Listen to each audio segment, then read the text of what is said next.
Hello everybody, this is Mr. Rama. Welcome back to another episode of the Delaware Fightin Blue Hens Dynasty here on EA Sports College Football 26. And last week, the Blue Hens were victorious in week number 1 in an FCS matchup against their Route 1 rivals in the Delaware State Hornets in what was an exciting game as we won 20-17. This week though, the challenge is a lot bigger. We head to Colorado to face the 0-1 Buffaloes in what is essentially the money game of the season for the Blue Hens. This is how the program gets paid. You got to go into a place like this and face a very uphill battle. Now, Colorado is 0-1. They lost last week 45-30 to the Georgia Tech Yellow Jackets, but this team is still very, very talented. As we are underway here in week number 2, it's nighttime here in Colorado, as it will be the Buffaloes starting off with the football. If you're excited for this one, make sure you drop a like and you subscribe down below, especially if you want more Dynasty Mode content. There's a look at the Buffalo offensive line, anchored by the left tackle, Jordan Seaton, who's a true sophomore and is one of the better tackles in college football. First play for the Buffaloes will be a screen pass, as there was an absolute body by center Zarian McGill, the Louisiana Tech transfer. If you watch that one back, picked up a massive pancake. After the first down play, it'll be a quick pass out wide, and this will be Sevell Smalls with his first reception of the season. And Kadon Salter, the Liberty transfer at quarterback, is very dynamic. The senior trying to push this team to their first victory of the season. Last week, it wasn't really his fault. He threw for 420 yards, 3 passing touchdowns, 1 rushing touchdown in the loss to the Yellow Jackets. He's off to a good start here, as on first down, here's a nice carry of 6. Micah Welch getting his first of the afternoon. 9 carries, 20 yards last week on the ground. 2nd and 4, this time going to be met in the backfield, and a good job by the Blue Hens to get there. That's a loss of 2, and it's a 3rd and 6 for the Buffaloes. Salter in the gun on 3rd down, as he will take the snap, goes to the air to blitz, picked up. Nice curl route on the left side, and that's going to be caught. Keyshawn Cox already making his 3rd tackle of the afternoon. But that's Joseph Williams, who had 6 for 78 and a touchdown last week for the Tulsa transfer. 1st and 10, nice quick pass up the middle, and Salter's already at 59 yards passing. From the 11, quick pass left side, as this is a very pass-heavy offense led by a lot of transfers. Colorado not afraid of the transfer portal, and there's one right there. Joseph Williams again with the grab, and that's a touchdown. Colorado strikes first. They lead 7-0, as we'll take a look at the Blue Hen offense for the first time today. One of the matchups to look out for, Jake Thaw versus DJ McKinney. Thaw is the number 1 receiver for this Blue Hens team. Last week, though, only had 4 for 48 in the victory against the Hornets. We'll start off on the ground, though, with a gain of 3. This is Saeed St. Fleur getting the primary snaps, because remember, Jonathan Silver, our best offensive player, out for 3 weeks with a torn labrum. There's a nice first down throw, first catch of the afternoon. It makes it now 1st and 10 from the 35. Marker's going to pull it himself. And Zach Marker, the senior quarterback, will get out of bounds after a gain of 7.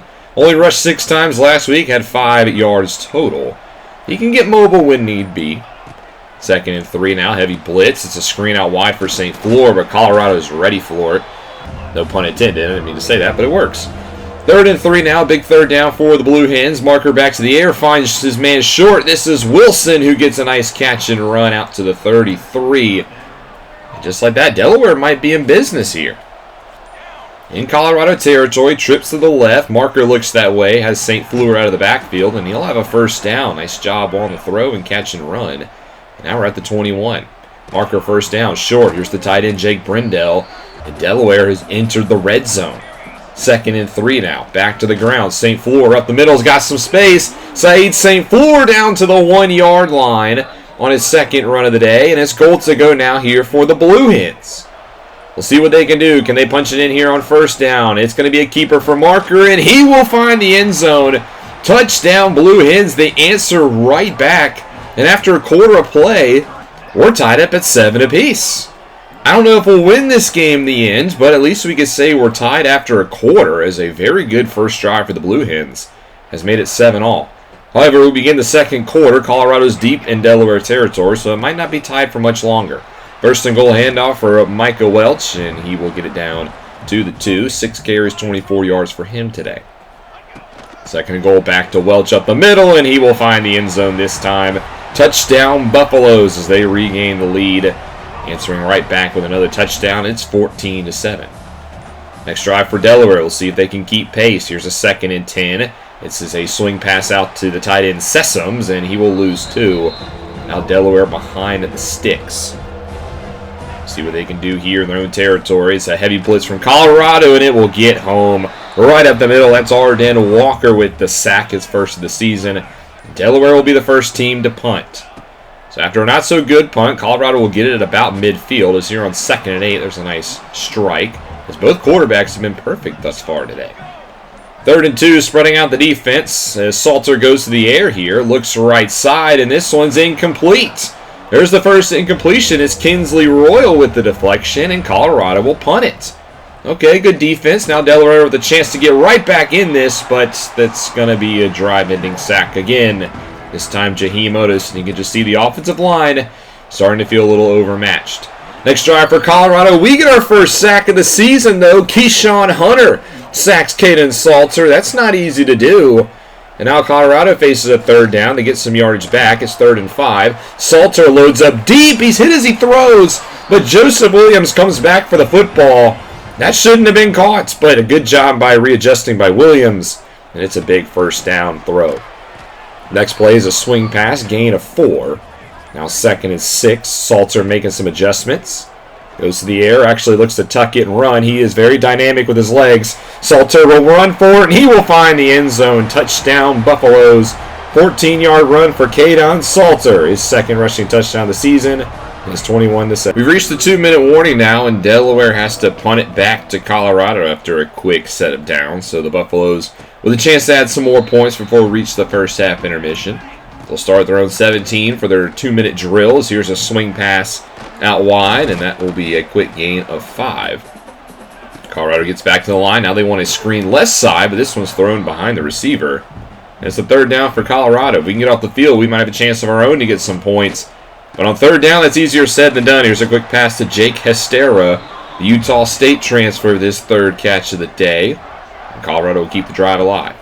Inside a minute, though, there's a pressure right in Salter's face, but he gets it out wide to Amarion Miller, who had a big game last week in the loss. Gets out of bounds to preserve the 3 timeouts with 54 seconds. They're trying to set up another screen, and this one's thrown in the dirt again. Delaware, good job at covering up those wide receiver screens. 2nd and 10. Salter, quick throw, a lot of traffic, but it's caught. And now Colorado will use timeout number 1. Sets up a 3rd and 8.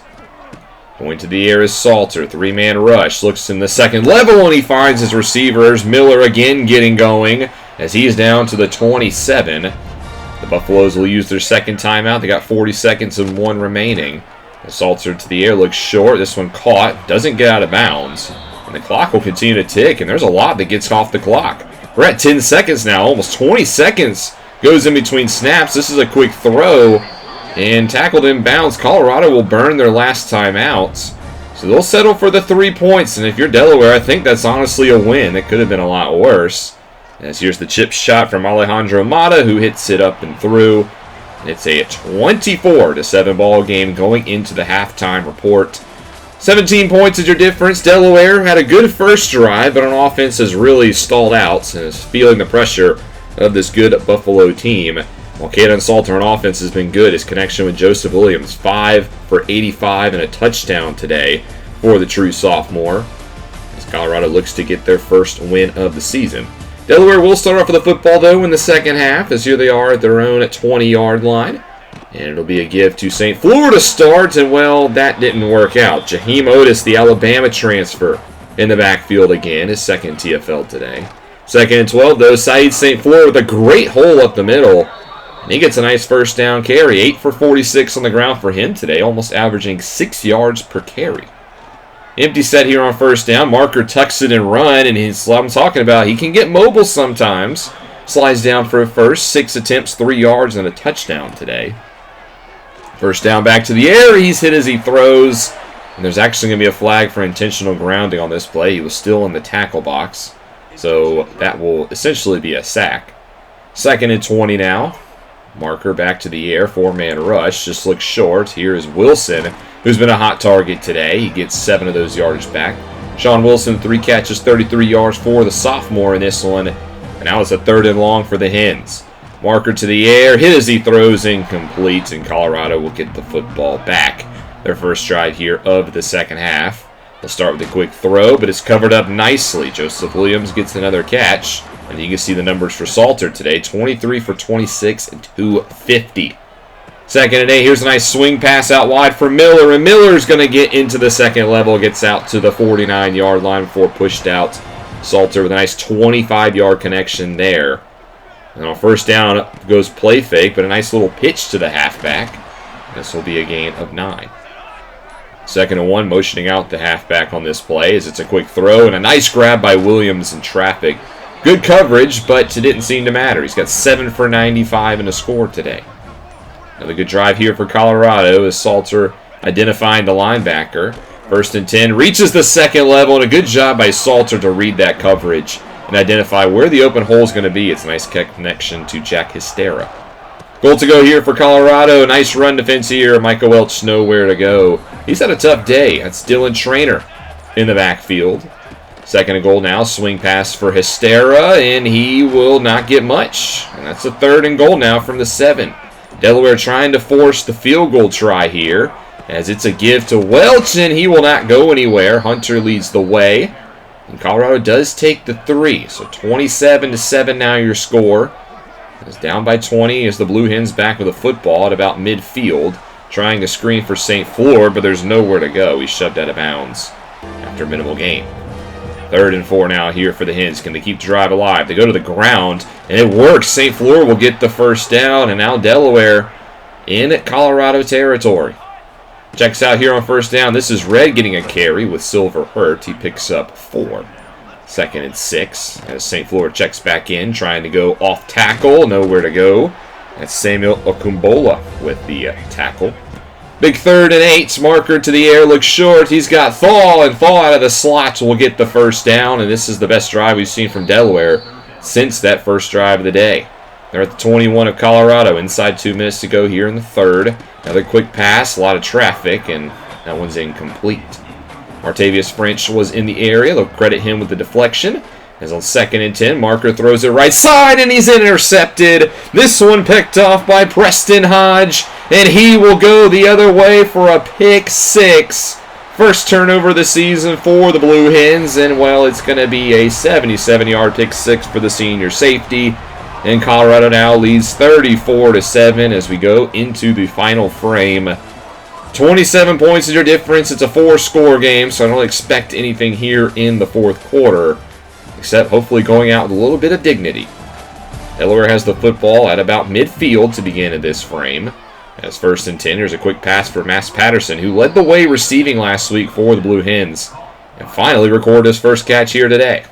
Second and 1, this one right off the helmet. Not sure where the disconnect was there. Now it's third and 1. Handoff to St. Fleur, and he will pick up a first down. He gets it out to about the 36. 12 carries, 61 yards for him today. That's a 5-yard carry against a stout Colorado front 7.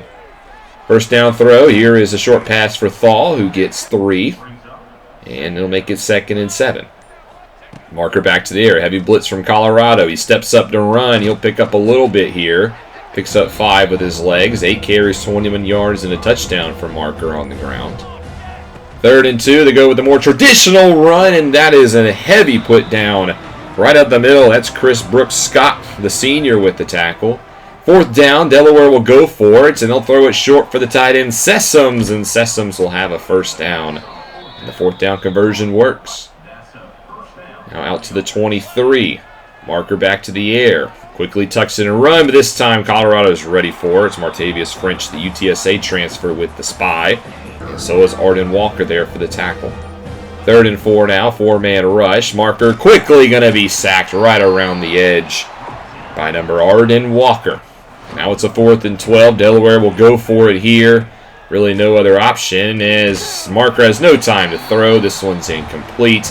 Colorado just pinned their ears back, came for the quarterback, and it worked out.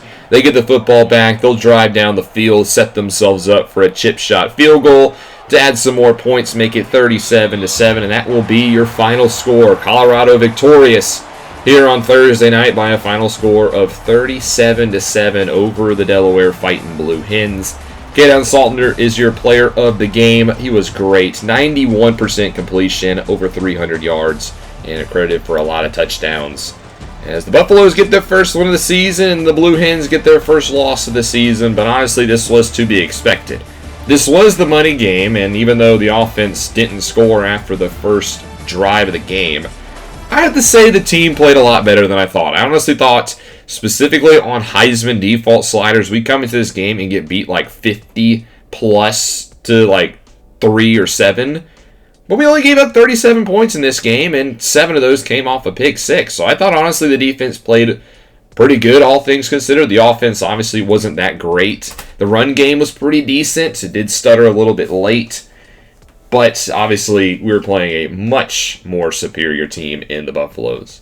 We'll look at the other top stories coming out of Week 2. A big game coming up in the next one. Florida and LSU, number 7 and number 4, go at it.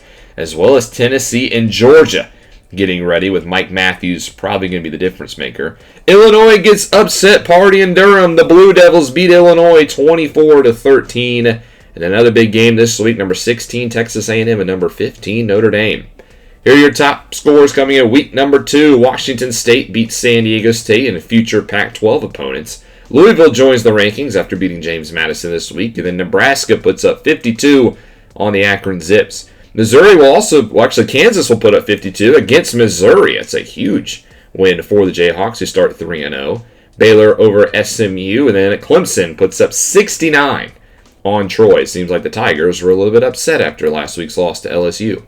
Western Michigan over North Texas. Kansas State, more on them in a little bit. They beat Army, but they might have come at a cost.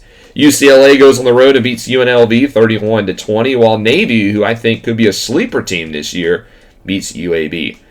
Tulane dominates South Alabama 41-21. Toledo over Western Kentucky 24-20. Houston goes on the road and beats Rice 21-16, while USC survives a scare in Southern California against Georgia Southern 20-17. A lot of Thursday games. Not sure if this is right, but it is what it is. Texas blanks San Jose State. The Longhorns look like the best team in the country. Oklahoma State upsets Oregon on the road. It's a big win for the Cowboys, 34-31. Wisconsin, after last week's upset against Miami, Ohio, blows out Middle Tennessee. We saw the Duke score Penn State 62 on FIU. Rutgers beats Miami, Ohio. They couldn't make it 2-for-2 against Big Ten opponents. Syracuse beats their basketball rivals in UConn 28-23, while Auburn blanks Ball State 55-0. Maryland over Northern Illinois. Then we see Ole Miss put up 55 on Kentucky on the road. Good hot start for the Rebels this year. Texas Tech with a thrashing of Kent State 42-3. Alabama dominates UL Monroe at home. And then also on Friday, there's like no Saturday games, which is interesting. BYU doubles up Stanford, and then we see Oregon State over Fresno State before finally getting to Saturday in the game of the week. It was Oklahoma and Norman, and it wasn't even close. They dominated Michigan 45-24. Not a good look for the Wolverines there, and Oklahoma gets a big statement win. LSU puts up 59 on La Tech before their big game this week against Florida. Iowa wins the Cy-Hawks showdown, and then Florida also looks ready, putting up 56. That LSU-Florida game is going to be a big one. Indiana starts off 2-0, beating Kennesaw State this week. West Virginia, with a rare Power 4 road game, beats Ohio 35-17. Tulsa beats New Mexico State 34-21. Texas State wins the I-35 showdown this year against UTSA 31-15. While Vanderbilt gets a nice victory on the road against Virginia Tech 41-20. And the Commodores start 2-0. Cincinnati will double up Bowling Green 42-21, while Boston College will lose to Michigan State. The Spartans get their first win after losing last week in an upset. Arkansas beats Arkansas State. That's not a rivalry, but it was a close one, 31-30, only a 1-point win for the Hogs. Mississippi State also only beats Arizona State by a point, some close games down the stretch. North Carolina beats Charlotte, and then Memphis goes to Georgia State and wins 38-10. Pittsburgh over Central Michigan, and we see it. NC State beat Virginia by a touchdown, and then Texas A&M before their big game against Notre Dame, they'll beat Utah State 38-27. Your players of the week on defense is Philip Dunham of UCF with 2 interceptions, including a pick 6, while on offense it was Tyler Brown, who's off to a great start this season. 13 catches, 206 yards, and 2 touchdowns. Your Conference USA players of the week are Thomas Anderson of Missouri State and Hunter Watson of Sam Houston. So I touched on this earlier. Kansas State won, but it came at a cost. Avery Johnson is out for the season. with an Achilles tear. One of the best quarterbacks in college football, arguably going to be a first-round pick in April, is out for the year. Huge loss for Kansas State. We'll have to see what that means for their future, as well as Avery Johnson's in terms of college or pro levels. That'll be a storyline to follow come the offseason. But here's a look at the rankings. Oregon and Illinois are the big fallers. I'm surprised Oregon fell more than Illinois. I thought Illinois losing to Duke was a big deal, but hey, that's sometimes how the rankings work. Here are the top games for Week 3. Florida, LSU, Texas A&M, Notre Dame, Georgia, Tennessee. We touched on all three. And then Clemson will head to Georgia Tech to try to avoid the upset in Atlanta against a conference opponent, as some teams starting conference play this week. We will not be starting conference play, but we will return home to face the 1-1 UConn Huskies in a game that should be a lot closer than we just saw against the Colorado Buffaloes. UConn is an independent, so that should be fun to play against. Talented team. I do think they have more skill and more talent than we do, but we will be playing at home for the first time in a featured game this season. Let me know in the comment section below, what did you think of this game? We played on Heisman defaults, and I'm going to be rocking with some sliders at some point. But honestly, I feel like for Heisman default, this game played pretty good. Of the limited games I have played on College Football 26, I feel like the gameplay is in a really good spot, a lot better than last year. So I'm excited to get this one going. We'll see this game in the next episode. But thank you guys so much for watching. Thank you guys again for the early support on this series. It has really been awesome, and I cannot wait to bring more Delaware Fightin Blue Hens Dynasty to you guys. If you're new and you haven't already, make sure you drop that like and you subscribe down below, especially if you want more Dynasty Mode content. This is Mr. Rob, and I'll see you in the next one.